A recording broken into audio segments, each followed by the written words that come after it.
नमस्कार दोस्तों, आज हम सुनेंगे गणेश जी की बहुत सुंदर कहानी। गणेश जी विघ्न विनाशक व शीघ्र प्रसन्न वाले देवता हैं।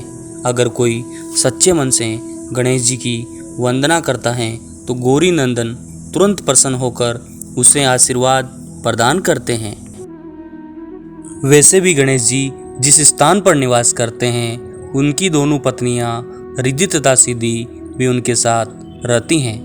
उनके दोनों पुत्र शुभ व लाभ का आगमन भी गणेश जी के साथ ही होता। कभी कभी तो भक्त भगवान को असमंजस में डाल देते हैं। पूजा पाठ व भक्ति का जो वरदान मांगते हैं वो निराला होता है।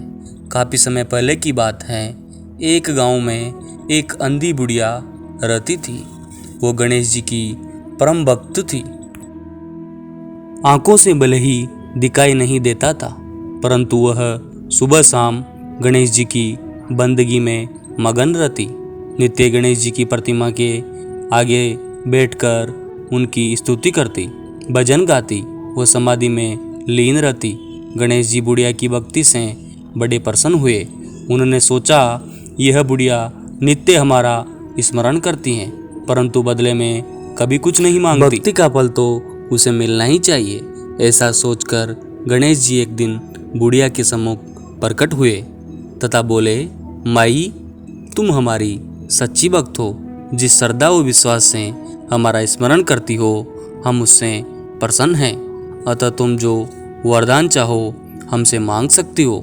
बुढ़िया बोली, प्रभु, मैं तो आपकी भक्ति प्रेम भाव से करती हूँ। मांगने का तो मैंने कभी सोचा ही नहीं, अतः मुझे कुछ नहीं चाहिए। गणेश जी पुनः बोले, हम वरदान के लिए आए हैं। बुढ़िया बोली, हैं ईश्वर, मुझे मांगना तो नहीं आता। अगर आप कह रहे हैं तो मैं कल मांग लूँगी। तब तक मैं अपने बेटे व बहू से भी सलिया मशा कर लूँगी।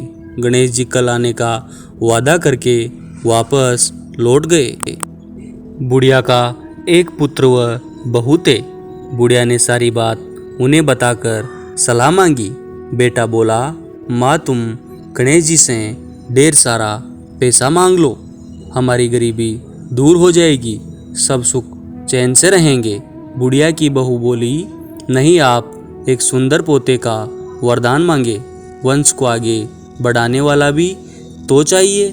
बुढ़िया बेटे बहू की बातें सुनकर असमंजस में पड़ गई। उसने सोचा, ये दोनों तो अपने अपने मतलब की बात कर रहे हैं। बुढ़िया ने पड़ोसियों से सलाह लेने का मन बनाया। पड़ोसन भी नेक दिल थी। उसने बुढ़िया को समझाया कि तुम्हारी सारी जिंदगी दुखों में कटी है, अब जो थोड़ा जीवन बचा है वह तो सुख से व्यतीत हो जाए। धन अथवा पोते का तुम क्या करोगी? अगर तुम्हारी आंखें ही नहीं है तो यह सांसारिक वस्तुएं तुम्हारे लिए व्यर्थ हैं। अतः तुम अपने लिए दोनों आंखें मांग लो। बुढ़िया घर लौट आई। बुढ़िया और भी सोच में पड़ गई। उसने सोचा, कुछ ऐसा मांग लूं जिससे मेरा बहू व बेटे सबका भला हो। लेकिन ऐसा क्या हो सकता है? इसी उधेड़धुन में सारा दिन व्यतीत हो गया। बुढ़िया कभी कुछ मांगने का बनाती तो कभी कुछ, परंतु कुछ भी निर्धारित न कर सकी। दूसरे दिन गणेश जी पुनः प्रकट हुए तथा बोले, आप जो भी मांगोगे वह हमारी कृपा से हो जाएगा, यह हमारा वचन है। गणेश जी के पावन वचन सुनकर बुढ़िया बोली, हे गणराज, यदि आप मुझे प्रसन्न हैं तो कृपया मुझे मन इच्छित वरदान दीजिए। मैं अपने पोते को सोने के गिलास में दूध पीते देखना चाहती हूँ। बुढ़िया की बातें सुनकर गणेश जी उसकी सादगी व सरलता पर मुस्कुरा दिए। बोले, तुमने तो मुझे ठग ही लिया। मैंने तुम्हें एक वरदान मांगने के लिए बोला था, परंतु तुमने तो एक वरदान में ही सब कुछ मांग लिया।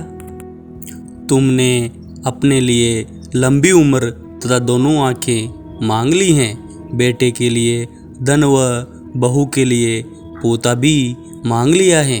पोता होगा ढेर सारा पैसा होगा तभी तो वह सोने के गिलास में दूध पिएगा। पोते को देखने के लिए तुम जिंदा रहोगी तभी तो देख पाओगी। अब देखने के लिए 2 आंखें भी देनी ही पड़ेगी। फिर भी वह बोले, जो तुमने मांगा वे सब सत्य होगा। यूं कहकर गणेश जी अंतर्ध्यान हो गए।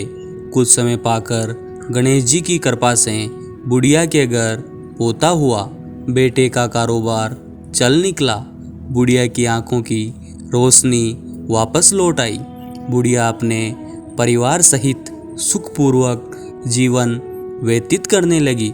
दोस्तों, अगर आपको ये कहानी अच्छी लगी तो हमारे चैनल को सब्सक्राइब कीजिए, लाइक कीजिए, शेयर कीजिए और ज़्यादा से ज़्यादा सब्सक्राइब कीजिए।